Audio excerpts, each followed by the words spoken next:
Car, cash और gold मामले में सियासत थमने का नाम नहीं ले रही है। उपनेता प्रतिपक्ष हेमंत कटारे ने प्रेस कॉन्फ्रेंस कर बीजेपी सरकार को घेरा है। उन्होंने कहा है कि काला धन वापस लाने का वादा किया गया था, लेकिन सोने के रूप में पीला धन वापस आया है।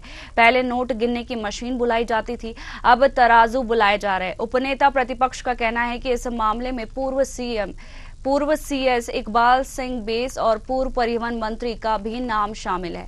हेमंत कटारे ने कहा, एक सौरभ शर्मा का सच तो सामने आ गया, लेकिन वर्तमान में व्यवस्था को चलाने वाला दूसरा सौरभ कौन है, उसका सच कब सामने आएगा। उन्होंने वर्तमान परिवहन मंत्री उदय प्रताप सिंह को घेरते हुए कहा कि इस मामले में उनके स्टाफ की संलिप्तता की भी जांच होनी चाहिए, क्योंकि मेरे सूत्रों द्वारा ये जानकारी उपलब्ध कराई गई है।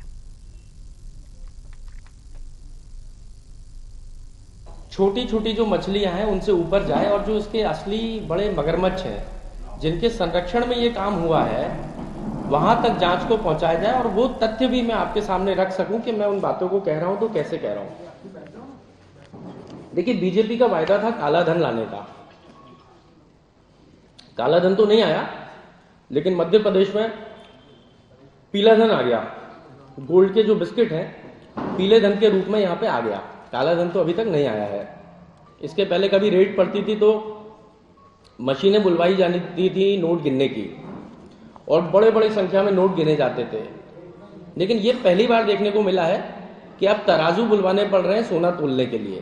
तो एक परंपरा मध्य प्रदेश में बदल गई और भ्रष्टाचार को एक बहुत ही बड़े स्तर पर लेके गए है मध्य प्रदेश सरकार। यदि इस पूरी जो ये जो रेड हुई है इनका वास्तविक जोड़ किया जाएगा तो ये राशि मात्र 100 करोड़ की नहीं है। 100 करोड़ तो सिर्फ एक छोटी सी मछली से बरामद हुए हैं। ये जो पूरी राशि है, जब इसके बड़े बड़े मगरमच्छ, चाहे वो इकबाल सिंह बैस हो, पूर्व मुख्य सचिव, चाहे वो पूर्व ट्रांसपोर्ट मिनिस्टर हो, चाहे वो वर्तमान ट्रांसपोर्ट मिनिस्टर हो, चाहे जो बड़े बड़े अधिकारी आरटीआई जो थे, सब लोगों को मिलाकर के जोड़ेंगे तो विश्वास कीजिएगा कम से कम 20,000 करोड़ रुपए का घोटाला निकलेगा। वहीं इस पर ज्यादा चर्चा के लिए हमारे साथ भोपाल से संवाददाता कृष्णा शर्मा जुड़ गए हैं। कृष्णा, उपनेता प्रतिपक्ष हेमंत कटारे ने प्रेस कॉन्फ्रेंस कर बीजेपी सरकार को घेरा है और कहा है कि काला धन वापस लाने का वादा किया था, लेकिन मध्य प्रदेश में तो पीला धन आ रहा है। बिल्कुल, देखिए, जिस तरह से मध्य प्रदेश में आरटीओ के एक आरक्षक के यहाँ इतनी बड़ी राशि, इतना सोना और इतनी चांदी मिलती है, उसके बाद लगातार विपक्ष सरकार को निशाने पर ले रही है और पूर्व सीएस इकबाल सिंह बैस सहित जो भी पूर्व परिवहन मंत्री रहे हैं या कि पूर्व परिवहन में अधिकारी रहे हैं, उनके ऊपर भी सवालिया निशान लग रहा है। और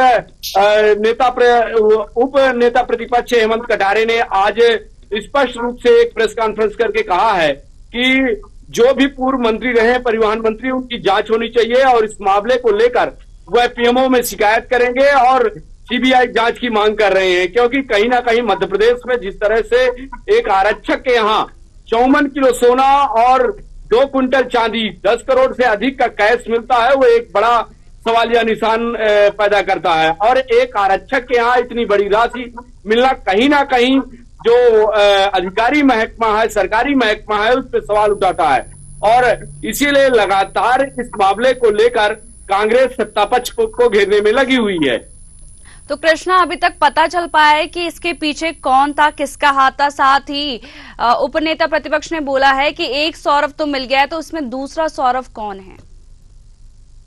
देखिए, अभी सौरभ विदेश में है, ऐसा बताया जा रहा है कि सौरभ की गिरफ्तारी नहीं हुई है, इसलिए कुछ ज्यादा कहा नहीं जा सकता। जब सौरभ की गिरफ्तारी होगी और उससे पूछताछ होगी तो किन अधिकारियों से उसके तार जुड़े हैं, कहां कहां इन्वेस्टमेंट हुआ है, कितनी राशि कहां से आई है, उसका पूरा लेखा जोखा सरकार पर ब्यौरा देगी और जो अधिकारी अभी जांच कर रहे हैं वो उसका पूरा देंगे।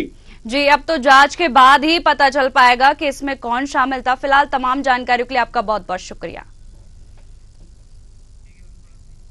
बता दें कि उपनेता प्रतिपक्ष हेमंत कटारे ने बीजेपी सरकार को घेरा है, साथ ही कहा है कि भ्रष्टाचार फल फूल रहा है मध्य प्रदेश के अंदर, साथ ही अब मशीन भी कम पड़ रही है और तराजू से तो तराजू मंगाने पड़ रहे हैं पैसों के लिए।